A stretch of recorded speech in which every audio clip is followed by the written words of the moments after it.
ये लो प्रसाद खाओ।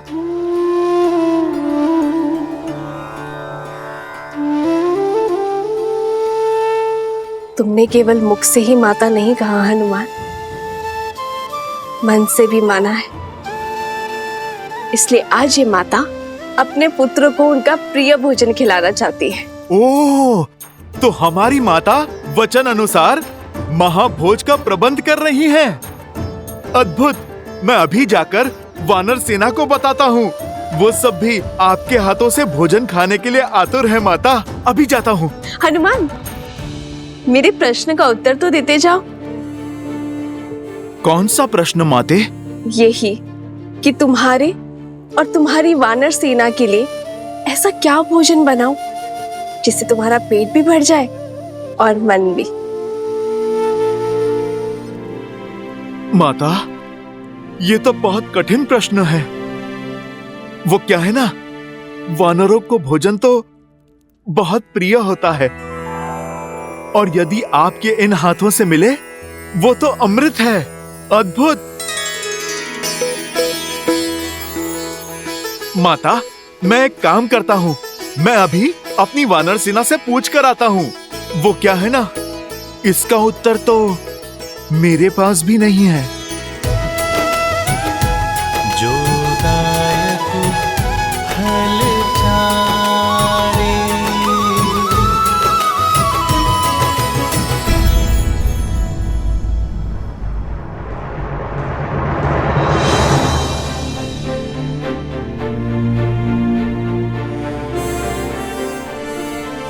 ना हमारा शत्रु सरल है और ना ही उससे यह युद्ध सरल होगा। इस युद्ध को जीतने के लिए बल से अधिक बुद्धि का प्रयोग करना होगा। शत्रु की शक्ति का भान हमें लेना होगा। किंतु महाराज, हम शस्त्र से लड़ सकते हैं, माया से नहीं। मुझे आज्ञा दीजिए भैया। वन में आने को मायावियों को धराशायी करने का अनुभव है मुझे। इन्हें भी परास्त करने का कोई ना कोई मार्ग अवश्य ढूंढ ही लूंगा मैं। लक्ष्मण, वन में आए संकट और प्रजा में छाए आतंक में अंतर होता है। सर्वप्रथम हमें इस बात का ध्यान रखना होगा कि हमारी प्रजा आतंकित ना हो।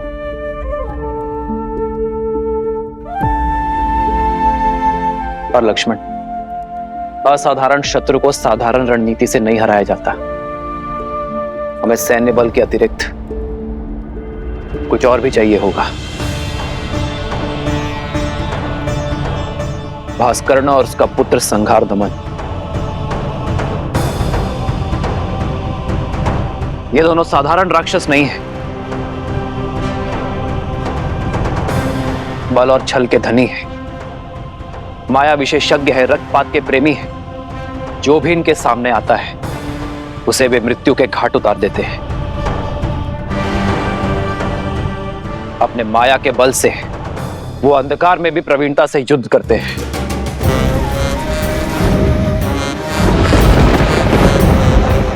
ब्रह्मदेव के वरदान अनुसार भास्करण को न धरती पर मारा जा सकता है, न जल में और न ही आकाश में। भास्करण का पुत्र संघार दमन, जिसमें सहस्त्रों बैलों का बल है, जिसके सानिध्य में आठों दिशाएं, सागर का बवंडर और चक्रवात है।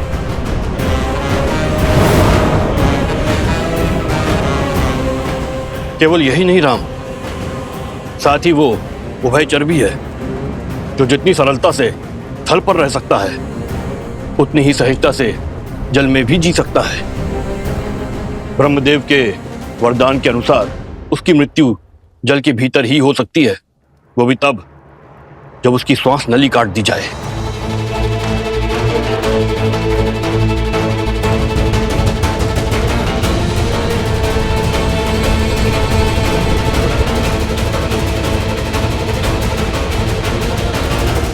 मित्र, वानर सेना सज्ज है। इस युद्ध में भी हम आपका साथ देने का सौभाग्य पाएंगे। हाँ प्रभु, इस धर्म युद्ध में हम आपके साथ हैं। आप बस आदेश दीजिए। यह आदेश का नहीं, विदा देने का समय है मित्र। मेरी वानर सेना वनवास में राम और लक्ष्मण की ढाल बनी, किंतु अब ये युद्ध केवल अयोध्या का है। आप सब अतिथि हैं, अपने परिवार के साथ महाभोज का आनंद लीजिए और आनंद होकर किष्किंधा लौटिए। वहां स्वराज्य की स्थापना करना ही आपका उद्देश्य है मित्र। यह युद्ध अयोध्या के राजा राम का है और इसे लड़ने का दायित्व मेरा है।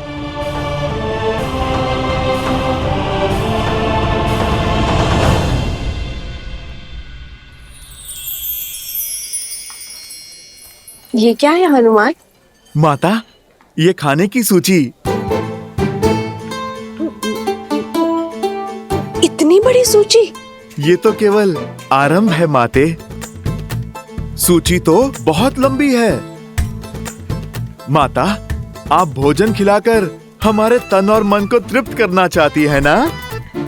आपने मेरी सहायता मांगी तो लीजिए, मैं सूची ले आया।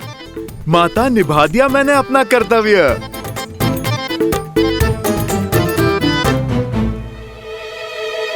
अब तो आप प्रसन्न है ना? हाँ, प्रसन्न हूँ। उर्मिला, चलो शीघ्र अतिशीघ्र भोजन बनाना आरंभ करते हैं।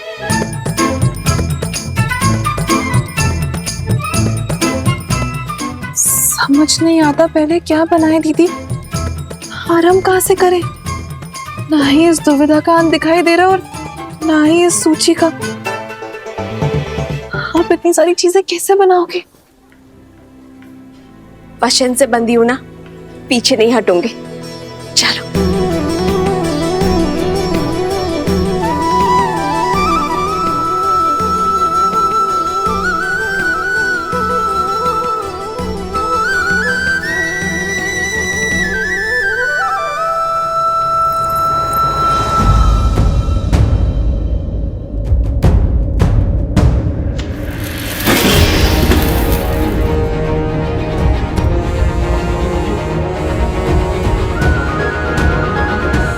सीता, दीदी,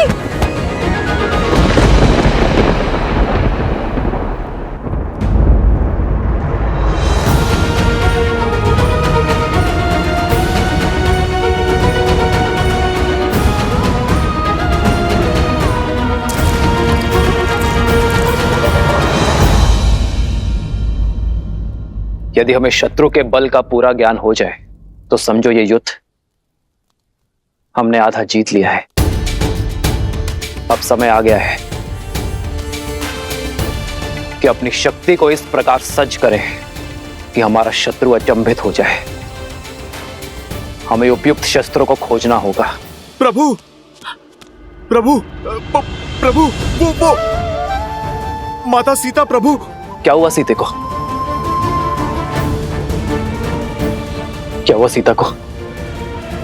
बोलो हनुमान। प्रभु, वो माता सीता मूर्छित हो गई हैं।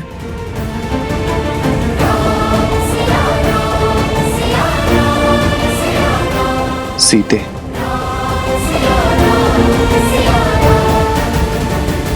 वैद्य जी, मेरी चित्त की व्याकुलता को मिटाइए। बताइए क्या हुआ है सीता को? चित्त में चिंता नहीं, आनंद को भर ले राजमाता। इस तरह पर शीघ्र ही श्री राम के उत्तराधिकारी के नन्हे नन्हे पग पड़ेंगे।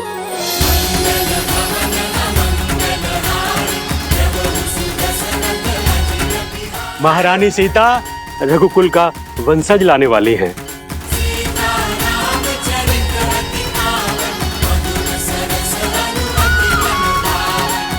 सच?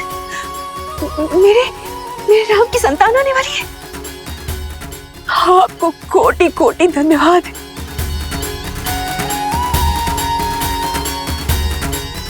जाओ, राज आंगन का कोना कोना सजा दो।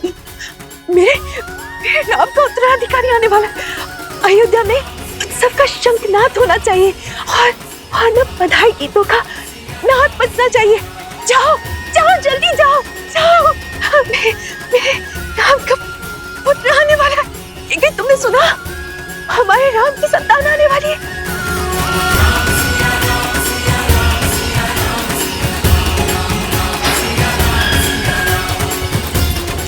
सुनो सुनो, शुभ समाचार है।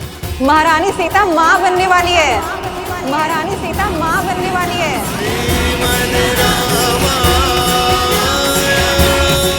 सीते,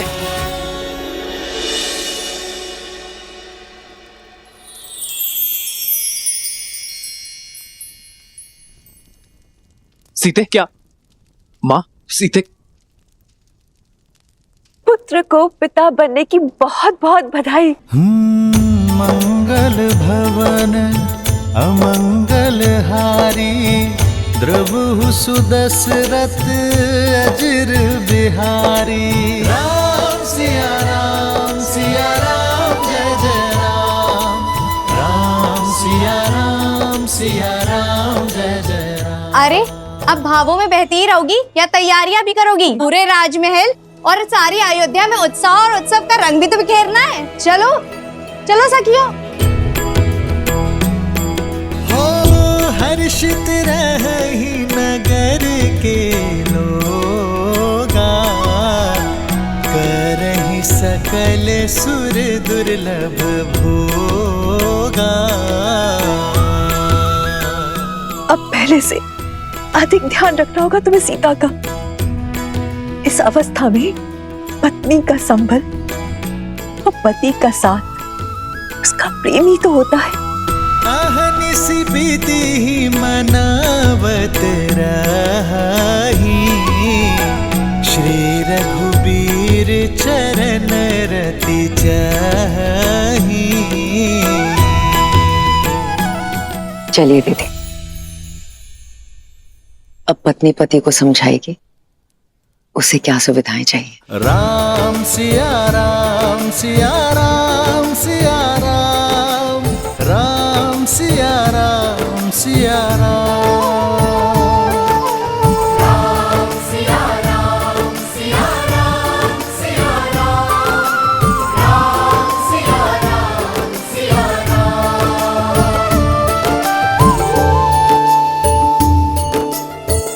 जन्म जन्म का है ये संगम, राम रतन सीता वैभव धन। सच में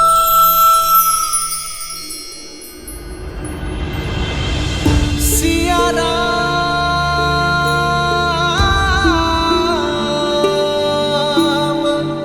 सिया राम।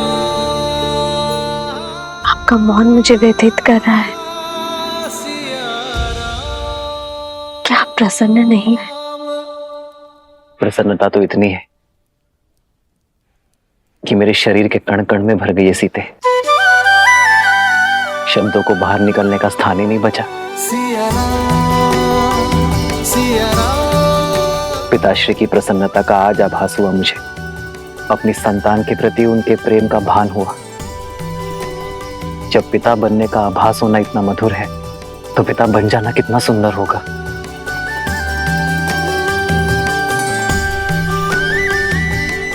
जीवन में सदा मेरा साथ और समर्पण दिया है तुमने सीते, किंतु आज उससे बड़ा उपहार देने के लिए तुम्हारा धन्यवाद। रघुकुल का कुलदीपक आने को है, ऐसे में महारानी का आहार विशेष और विशिष्ट होना चाहिए।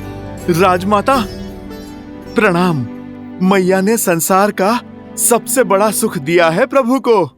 आप उनसे कहिएगा अब वानर सेना भोज का 2 गुना आनंद उठाएगी। पुत्र तो माता की व्यथा समझ गया, किंतु क्या व्याकुल वानर सेना समझ पाएगी? सीता रसोई घर में नहीं जा सकते। 3 मास तक कोई श्रम नहीं कर पाएगी।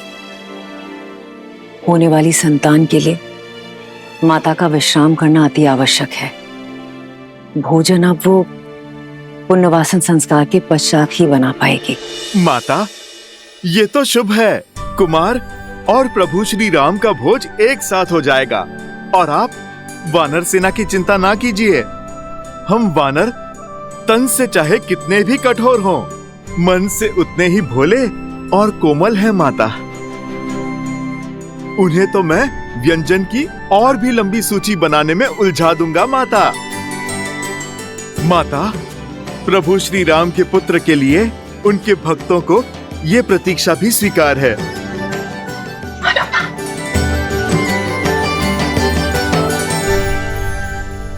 सीते, ये भेंट मेरे और तुम्हारे आने वाले प्रेम प्रतीक के लिए।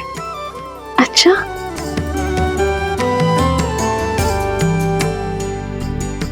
संसार में आने से पहले ही इसने आपका प्रेम भी बांट लिया। हाँ, मैंने तो बांटा है, पर कदाचित तुम मां बनने के पश्चात मेरे साथ अन्याय ना कर बैठना। संतान को लेकर स्त्रियां कई बार अपने पति के साथ अन्याय कर बैठती। वो तो है। आइए देखते हैं कि आप इसके लिए क्या लाए हैं।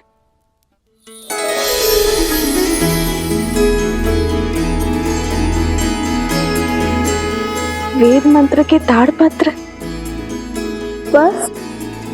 हाँ सीते, क्योंकि अपनी होने वाली संतान में धर्म के बीज बोना ही माता पिता का सबसे बड़ा कर्तव्य है। एक स्त्री को तो जीवन भर उपहार में वस्त्र और आभूषण मिलते हैं, किंतु गर्भावस्था में एक स्त्री के लिए उत्तम भोजन और ये पुस्तक ही सर्वश्रेष्ठ उपहार होता है।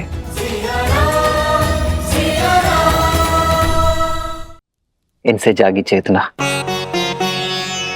केवल गर्भवती को ही नहीं, उसके गर्भ को भी धर्म के साथ जोड़ती है।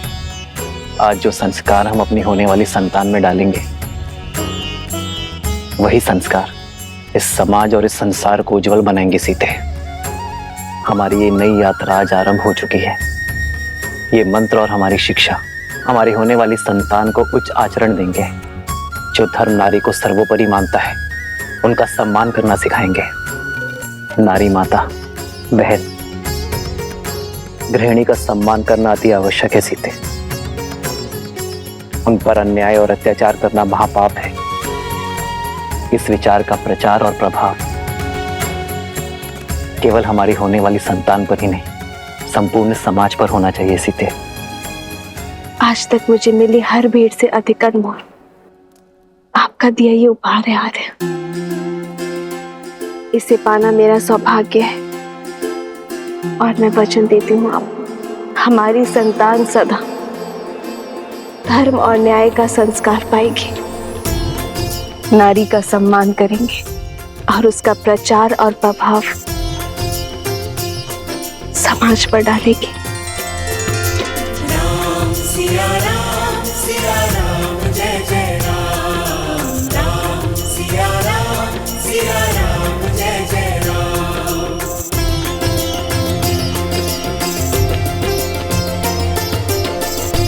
सीते, मेरे इस उपहार के बदले क्या तुम मुझे एक उपहार दोगी?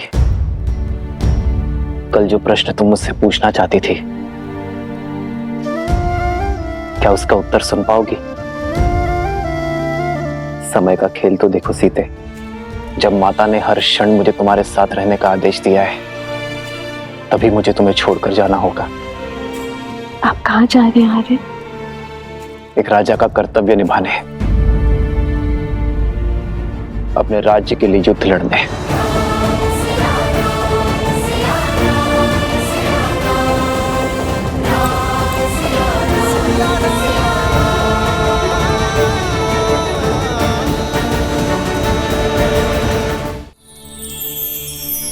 सीते, रावण के मामा भास्कर ने अयोध्या पर आक्रमण कर दिया है। अपनी प्रजा की रक्षा के लिए मुझे अस्त्र उठाना होगा। जिसके पास धर्म और न्याय की ढाल हो, उसे अधर्म का कोई वार नहीं हरा सकता। मुझे विश्वास है कि विजय आपकी ही होगी आर्य। और रही बात हमारे साथ की, तो माता पिता का कर्तव्य संतान को भविष्य के लिए सच करना भी तो है ना। इसे धर्म और न्याय के जीते जागते उदाहरण से आपसे सीखना होगा कि ये राजा रामचंद्र का पुत्र है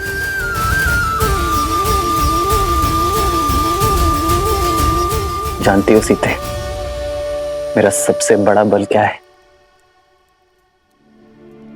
तुम्हारा विश्वास। राम सिया राम सिया राम सिया राम, राम सिया राम सिया राम।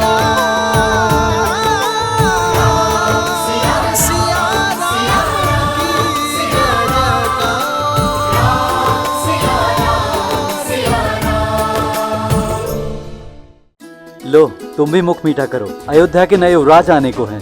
कितना शुभ समाचार है ना। हाँ, ईश्वर करे महारानी और उनकी संतान को सुखी रखे एकदम। बहुत शुभ समाचार हैं सच में। कितनी खुशी की बात है ना ये।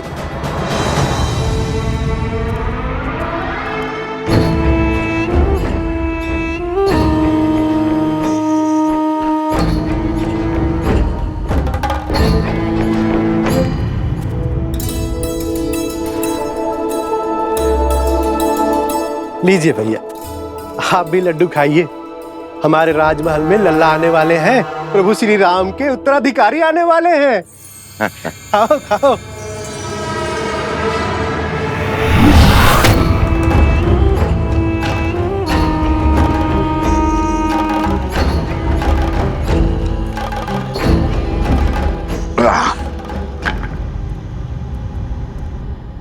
भैया, क्या ये सत्य है?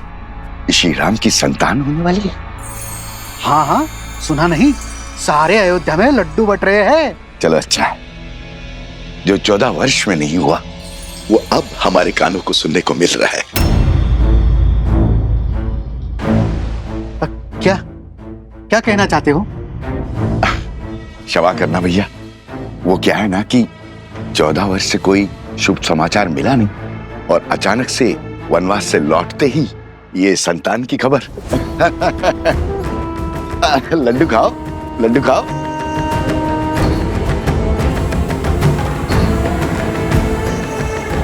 किसने अयोध्या की गरिमा पर इतना बड़ा घोर लांछन लगाया है? किसने उनके गरिमा का वध किया? किसने? सामने आओ, अभी मैं उसकी जीवा काट लूंगा।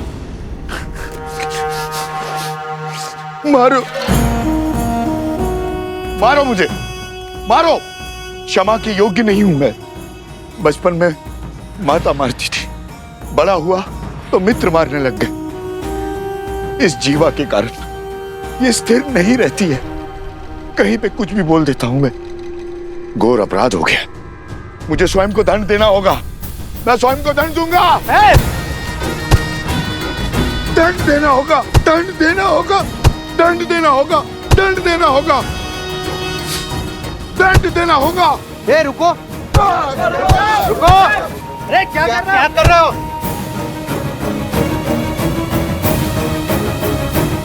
श्री राम और अयोध्या से प्रेम ही इतना है, सुख के समय पे भी तर्क खोजने लग गया।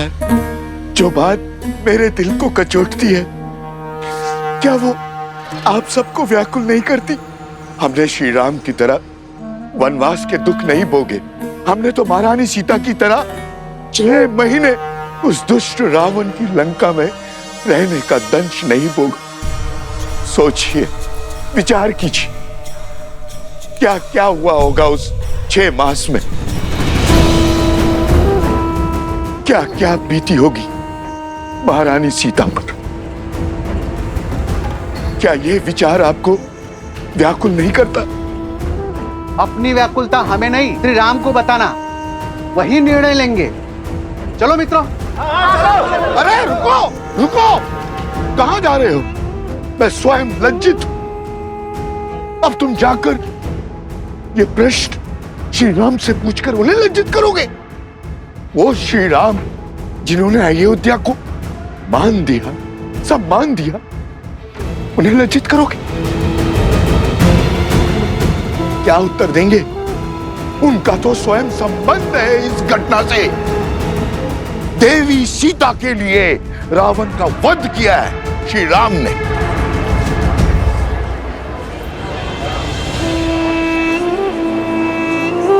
हाँ, यदि शंका है तो किसी धर्मात्मा विद्वान से पूछते हैं। तो फिर मंदिर के पुजारी जी के पास चलते हैं। वो विद्वान भी है और धर्मात्मा भी, वही इसका उचित समाधान देंगे। ये उचित? बिल्कुल। हाँ। क्यों भाइयों? बिल्कुल हाँ, सही हाँ। बोल।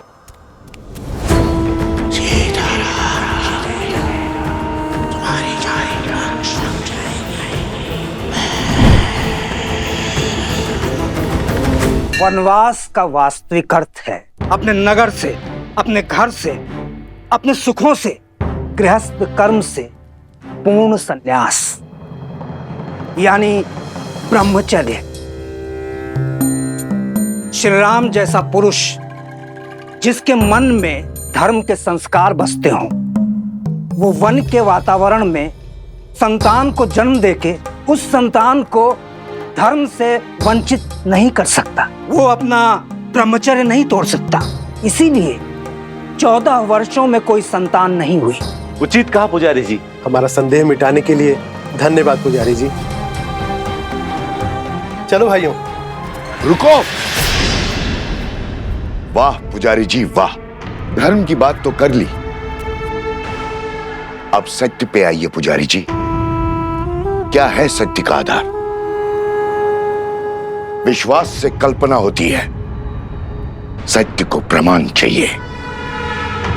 बोलिए, है कोई प्रमाण?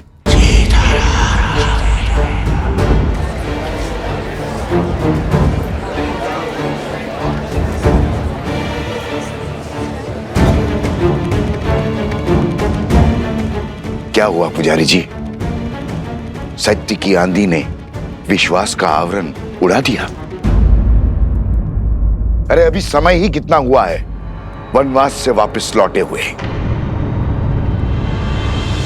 एक ने कही, दूजे ने मानी, बस वही दो ज्ञानी।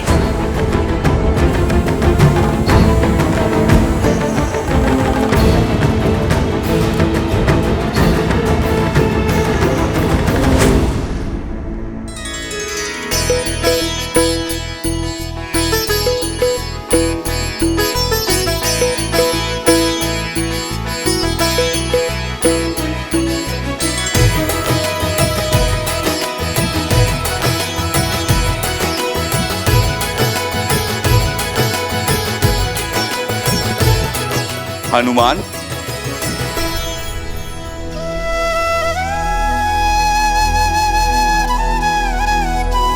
वाह हनुमान, तुमने स्वयं के साथ साथ बाकी सबको भी व्यस्त करके रखा हुआ है।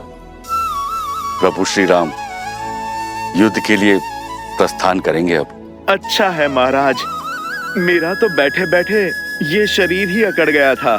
परंतु हनुमान, इस युद्ध में वानर सेना भाग नहीं ले सकती, ये स्वयं श्री राम ने कहा है। आप निश्चिंत रहिए महाराज, मेरे होते वानर वीरों की कमी खलेगी नहीं प्रभु को। हनुमान, तुम समझ नहीं रहे हो। महाराज, मैं तो सब समझ रहा हूँ। बंधन में तो वानर सेना है, प्रभु राम का ये सेवक हनुमान नहीं।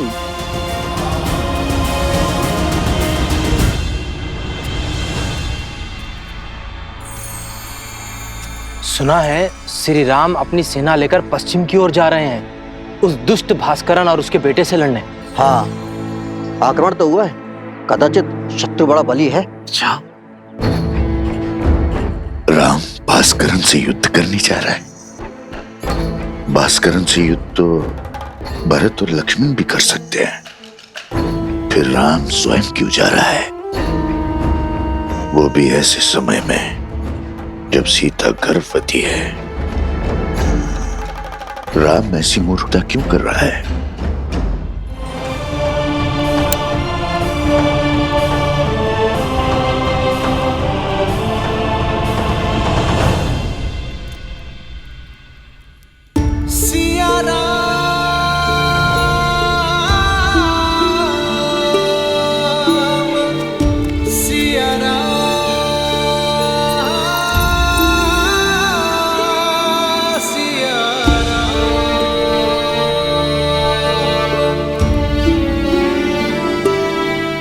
कल जिस विश्वास से मेरे विजय की घोषणा की थी,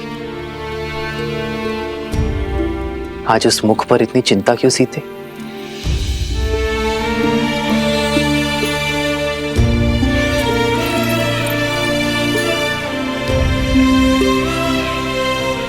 14 वर्षों तक आपका साहस, शौर्य और क्षमता देखने के बाद ये सीता कभी चिंतित हो ही नहीं सकती यार। परंतु एक होने वाली मां का स्वप्न बिगड़ जाने का शोक अवश्य है। इतने वियोग के पश्चात सोचा था कि अब आपसे कभी दूर नहीं रहूंगी, पर कर्तव्य आपको फिर हमसे दूर कर रहा है। कर्तव्य राम और सीता को कभी दूर कर ही नहीं सकता सीते। कर्तव्य तो हमें जोड़ता है। जानती हूं, पर ये इससे वियोग क्यों आ रहा है? इस समय आपको इसके साथ होना चाहिए था।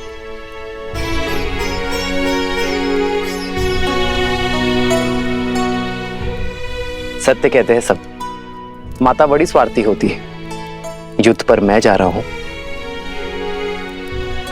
पर चिंता तुम्हें अपनी संतान की है।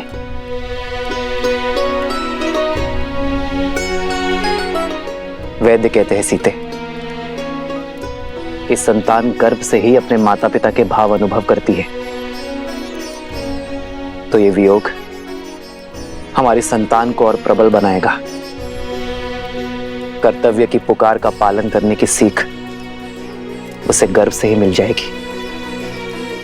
और मैं जानता हूं कि मेरी सीता इस वियोग को सुख सहयोग बना ही देगी। हमारे प्रेम और वनवास की कहानियां सुनाने का समय मिलेगा ना तुम्हें? तुम मेरी शक्ति हो सीते, मेरी ढाल हो इस धर्म युद्ध में। मुझे अपनी धर्म पत्नी के साथ की आवश्यकता है।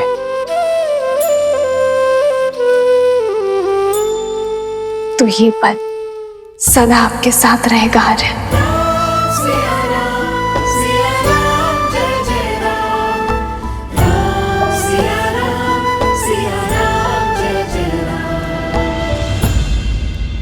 एक बात और, आप इस युद्ध में किसी को भी भेज सकते थे, पर आपने स्वयं नेतृत्व करना चुना। कुछ कारण बड़ा ही होगा, पर मैं नहीं जानती। पर कामना करूंगी कि आप मंतव्य में सफल हो। खड़ग की धार ये पथ मर्यादा पर चलते जग हित रघुनंदन। मेरे लिए विजय होकर लौटना आ रहा है।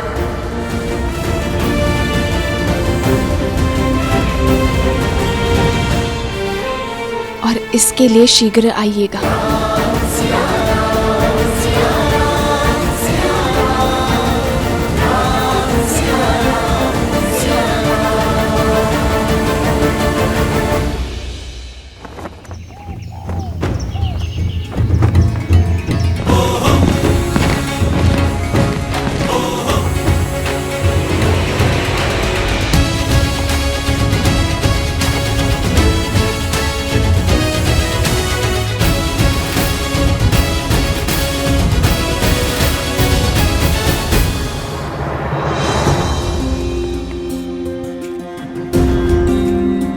स्वस्ति राम, विजय भव लक्ष्मण।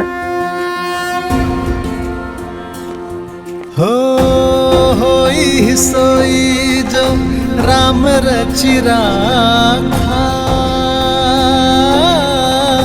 को करी तरक बढ़ावे साखा।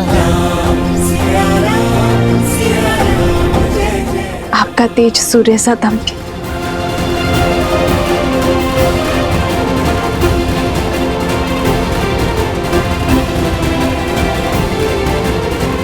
विजयी भव, विजयी भव। राम, तुम्हें शीघ्र ही राजमहल लौटना होगा। सीता के पुनः सावन संस्कार के लिए तुम्हें यहाँ होना अनिवार्य है। अवश्य मां। सिया राम, जय जय राम। आओ लक्ष्मण।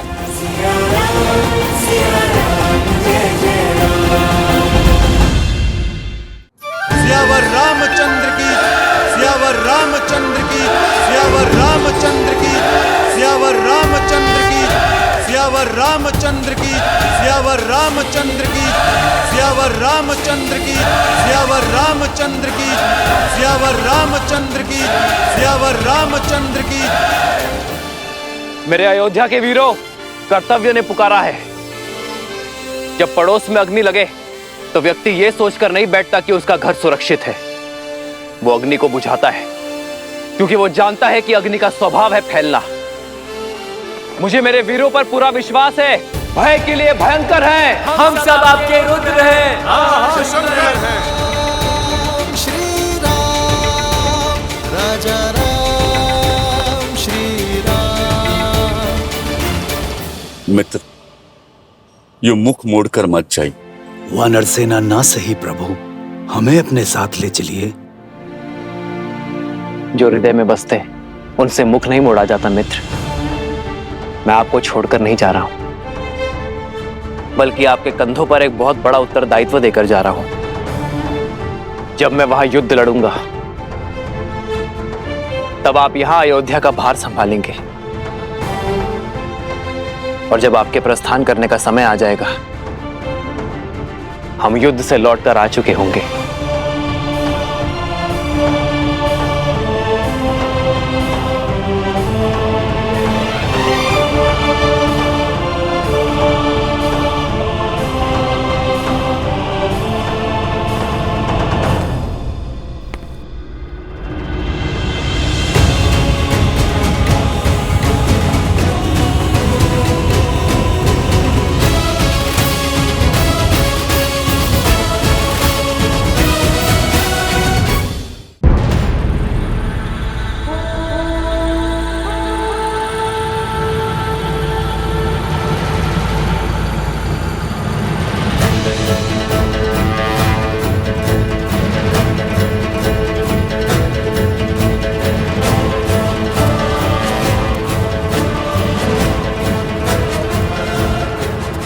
क्या हुआ भैया?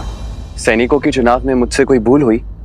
जिस समाज में बालक के हाथ में शास्त्र के बदले शस्त्र हो, वहां असुरों का वास होता है शत्रुघ्न। जीवन भर राष्ट्र सेवा का भार उठाने वाले वृद्ध समाज सेवा पाने के अधिकारी हैं, और जो युवा अभी अभी विवाह के बंधन में बंधे हैं वो भी युद्ध में जाने के योग्य नहीं है। प्रभु, ना मैं बालक हूं, ना मैं वृद्ध हूं, और ना विवाहित। फिर मुझसे राष्ट्र सेवा का सुख क्यों छीन रहे हैं आप?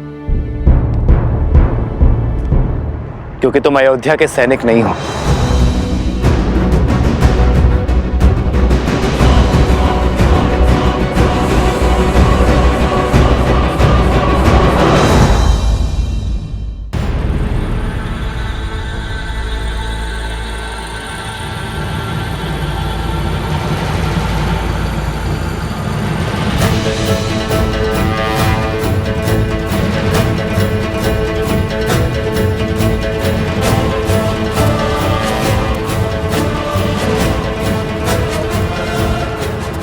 क्या हुआ भैया? सैनिकों के चुनाव में मुझसे कोई भूल हुई? जिस समाज में बालक के हाथ में शास्त्र के बदले शस्त्र हो, वहां असुरों का वास होता है शत्रुघ्न। जीवन भर राष्ट्र सेवा का भार उठाने वाले वृद्ध समाज सेवा पाने के अधिकारी हैं, और जो युवा अभी अभी विवाह के बंधन में बंधे हैं वो भी युद्ध में जाने के योग्य नहीं है। प्रभु, ना मैं बालक हूं, ना मैं वृद्ध हूं, और ना आप विवाहित। फिर मुझसे राष्ट्र सेवा का सुख क्यों छीन रहे हैं आप? क्योंकि तुम अयोध्या के सैनिक नहीं हो।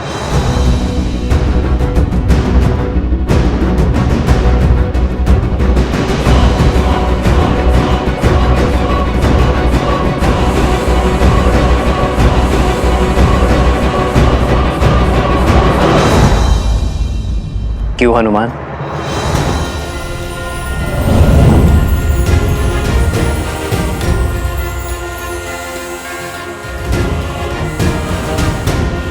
प्रभु प्रभु प्रभु, मैं अयोध्या का सैनिक नहीं हूँ, इसलिए आप मुझे छोड़ के जा रहे हैं।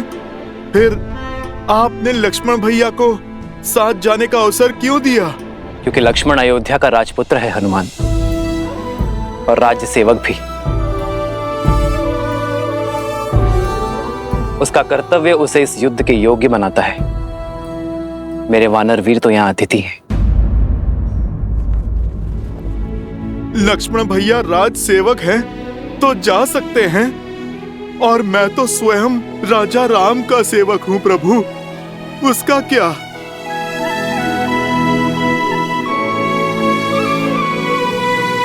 प्रभु, रघुवंशी कभी ना वचन तोड़ते हैं और ना ही भूलते हैं। फिर सदा मुझे सेवा में रखने का वचन देकर आप कैसे उससे मुक्त हो सकते हैं प्रभु? आप निर्णय कीजिए प्रभु, हनुमान क्या है, वानर या भक्त? तुम मम प्रिय भरत ही सम भाई कह के गले लगाया आपने, और अब आप प्रभु अतिथि कहकर दूर कर रहे हैं। ठीक है प्रभु, आप तो राजा हैं, बड़े दायित्व हैं आप पर प्रभु मेरा तो एक ही दायित्व है, अपने प्रभु श्री राम की सेवा। नहीं प्रभु, मैं उससे विमुख नहीं हो सकता। प्रभु, मैं आपके बिना जी नहीं पाऊंगा, नहीं जी पाऊंगा आपके बिना प्रभु। प्रभु प्रभु आप मान जाइए ना प्रभु, आप ले चलिए ना मुझे अपने साथ प्रभु। प्रभु आप मान जाइए प्रभु, ले चलिए ना मुझे अपने साथ प्रभु। हनुमान उठो।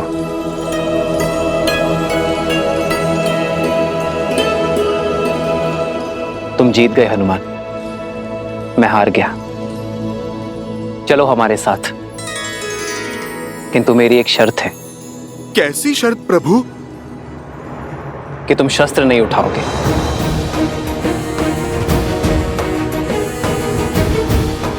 तुम्हारी हट मेरे साथ चलने की थी, वो पूरी हुई, किंतु युद्ध में चाहे जैसी भी स्थिति हो,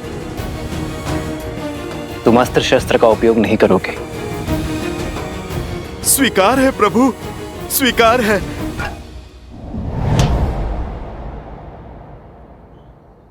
आओ हनुमान।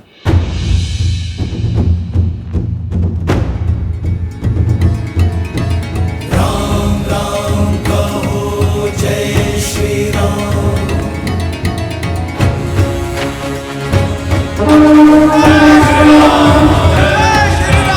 राम राम कहो, जय श्री राम। दशरथ नंदन राजा राम, राम नाम भजते हनुमान, अवध बिहारी राजा राम। जय श्री राम, जय श्री राम, जय श्री राम, जय श्री राम, जय श्री राम, जय श्री राम, जय श्री राम। राम सत्य में युद्ध पर स्वयं जा रहा है। जय श्री राम।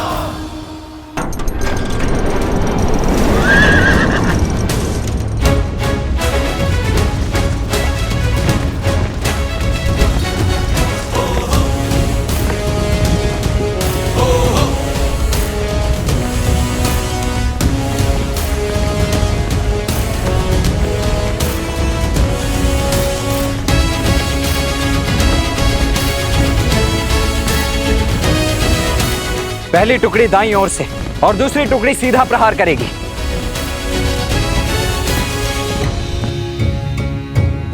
सारथी रोको।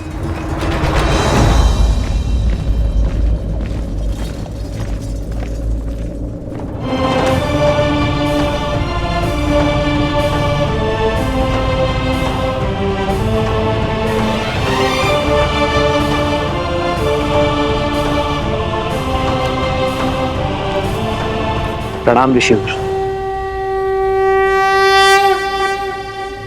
आपका अचानक दर्शन संकेत है कि आप कोई गंभीर निर्देश देना चाहते हैं। निर्देश देने नहीं, दुविधा का निराकरण लेने आया हूं राम। इस युद्ध का नेतृत्व कोई भी कर सकता था, फिर आप अयोध्या छोड़कर क्यों जा रहे हैं? जब मेरा सबसे बड़ा शत्रु नगर के भीतर है, अयोध्या की शांति को ध्वस्त करना चाहता है, तो मुझे अयोध्या में रुकना चाहिए था, यही ना? मेरा शत्रु भी तो यही सोच रहा होगा महर्षि।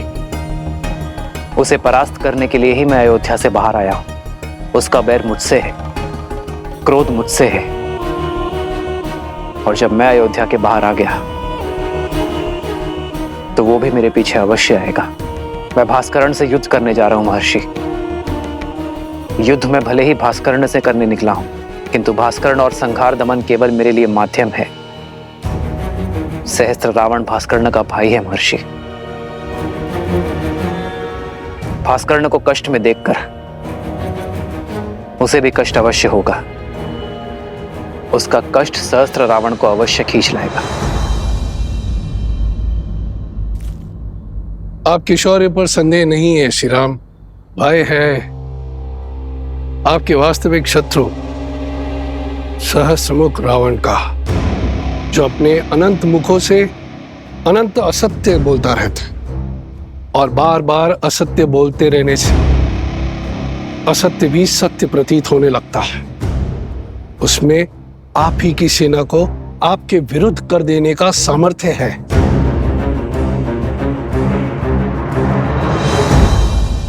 इसीलिए तो सहस्त्र रावण को अयोध्या से दूर खींच लाऊंगा मैं। उसे अकेले ही ललकारूंगा,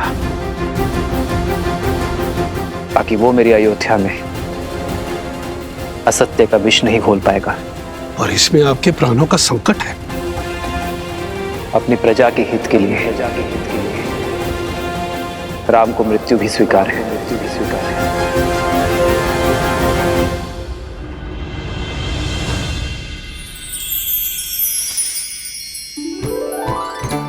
स्मरण है दीदी, माता स्वयं अपने हाथों से तिलकूट बनाया करती थी, और हम रसोई घर की ओर देखा करते थे कि कब तिलकुट बनकर तैयार हो जाएगा।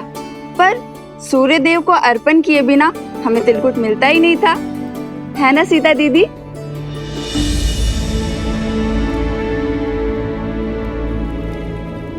कहाँ खो गई दीदी?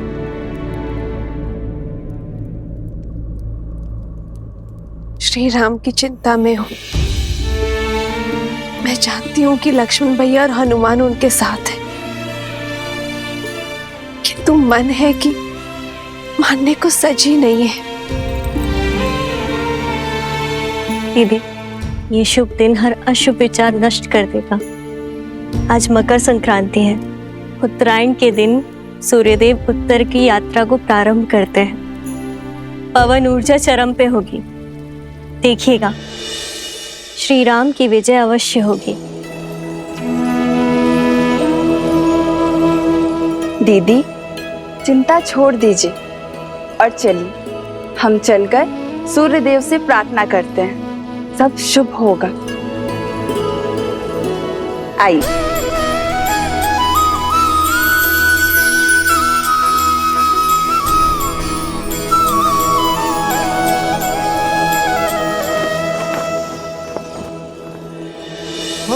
माघ मकर गत रवि जब होई, तीरथ पति ही आव सब कोई।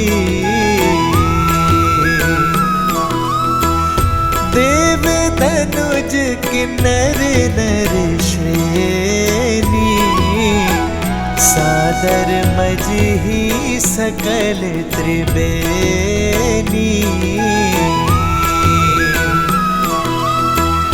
पूजही माधव पद जल जाता, परसिही अखय बटु हर्षहि गाता। हे सूर्यदेव, मेरे श्री राम को युद्ध में विजय देना। शीघ्र अति शीघ्र लौटकर उन्हें परिवार और राज्य की सेवा करने का अवसर दीजिएगा। सुना नहीं क्या क्या बातें हो रही है नगर में? कैसी बातें? लोग आजकल कानाफूसी कर रहे हैं। राजा राम और माता सीता के विषय में।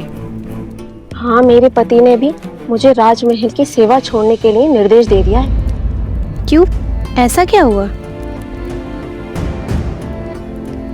क्या बातें कर रहे हैं आप लोग? बोलो, क्या बोल रही थी तुम? जी, वो मेरे पति दूसरी पत्नी लाना चाहते हैं, और जब मैंने विरोध किया और श्री राम के एक पत्नी व्रत होने पर दुहाई दी, तब उन्होंने क्रोधित होकर कहा कि राजाओं का क्या, वैसे भी श्री राम के प्रेम के आगे उनको कुछ गलत नहीं लगता। वो तो कुछ भी नीति बना सकते हैं, उनको कौन है कहने वाला। सामर्थ्य को दोष और स्वर्ण को दाग नहीं लगता, पर हमें राजाओं की चाल पर नहीं चलना। और कहा कि महल के वातावरण से मेरा मन दूषित हो जाएगा। कैसा दाग और किस पर लगा है? वो तो नहीं बताया। आने दो श्री राम जी को।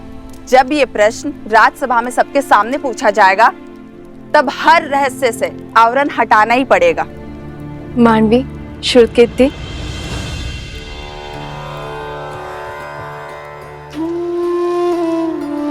राजभवन में जाके माताओं को प्रसाद नहीं देना?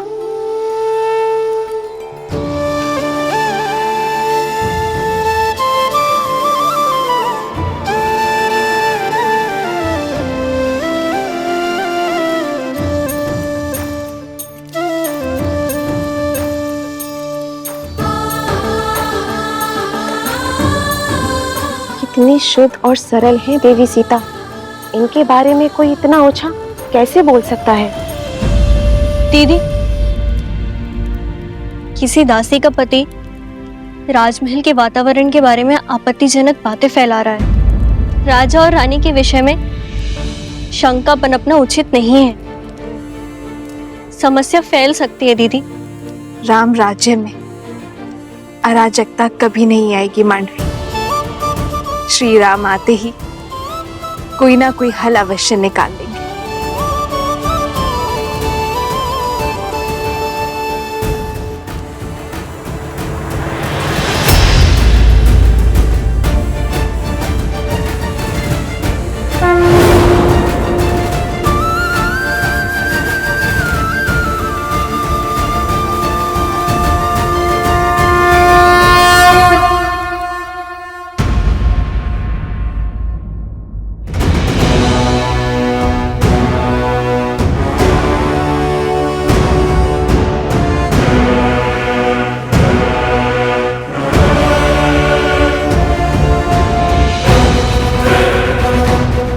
भास्करण, आक्रमण से पूर्व अवसर दे रहा हूं। अपने आतंक का अंत करो और लौट जाओ। अभी तक तो आतंक का आरंभ भी नहीं हुआ है राम। और जहां तक रही अंत की बात, यदि मैं समय रहते लंका पहुंच गया होता तो युद्ध का अंत कुछ और ही होता। वही तुम्हारे रक्त से सागर को रंग देता। जो काम तब न हुआ वो अब होगा। इस रणभूमि में मैं तुम्हारा वध करके रावण के मृत्यु का प्रतिशोध लूंगा, और तब होगा न्याय। प्रतिशोध से न्याय नहीं मिलता भास्कर्ण। प्रतिशोध केवल स्वयं को जलाता है। लौट जाओ। स्वयं के बल पर बड़ा अभिमान है ना तुम्हें राम, समाप्त होगा। तुम भी और तुम्हारा अभिमान भी। भास्करण का तेज और संघर दमन का दमन तुम्हें सेना समेत ध्वस्त कर देंगे।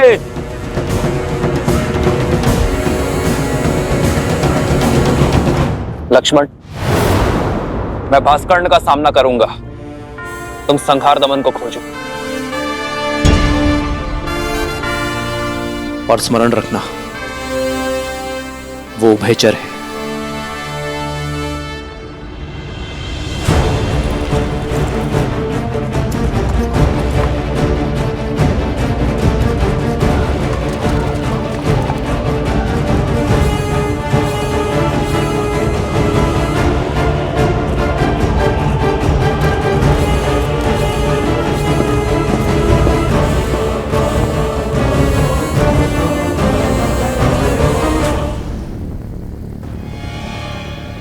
भास्करण का पुत्र संहार दमन, जिसमें सहस्त्रों बैलों का बल है, जिसके सानिध्य में आठों दिशाएं, सागर का बवंडर और चक्रवात है। साथ ही वो उभयचर भी है, जो जितनी सरलता से थल पर रह सकता है उतनी ही सहजता से जल में भी जी सकता है।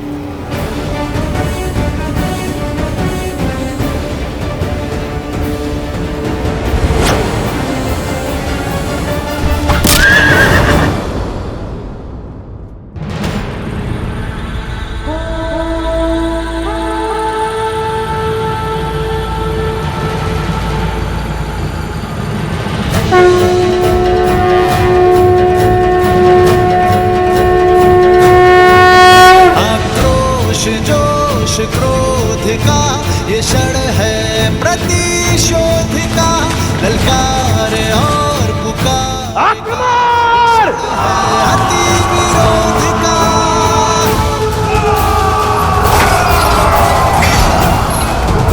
आजकंड श्री राम रण की सावधान। धरे जो धीर है, आएगा प्रलय बरसने वाले तीर है, धर्म के संग अधर्म के विरुद्ध है, ये युद्ध है महायुद्ध है।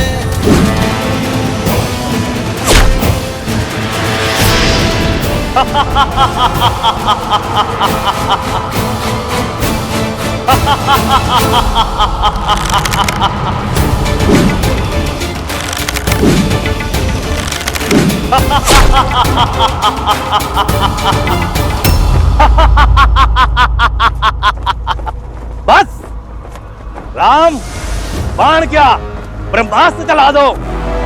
तुम्हारे ब्रह्मास्त्र मेरे तन को नहीं छेद पाएंगे। ब्रह्मा अपना स्वयं वरदान नहीं कर सकते।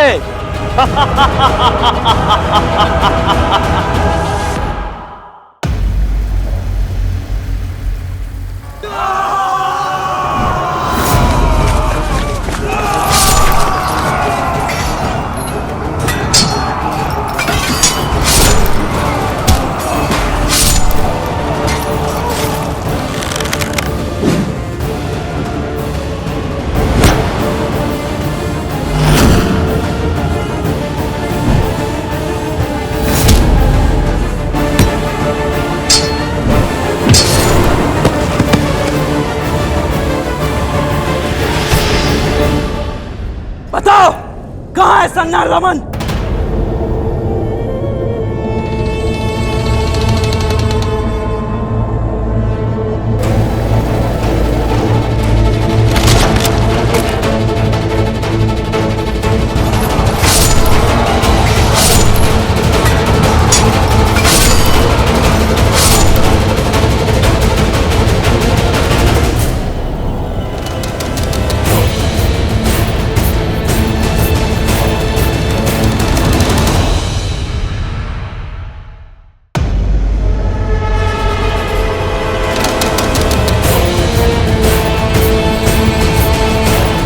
सैनिकों, पीछे हटो।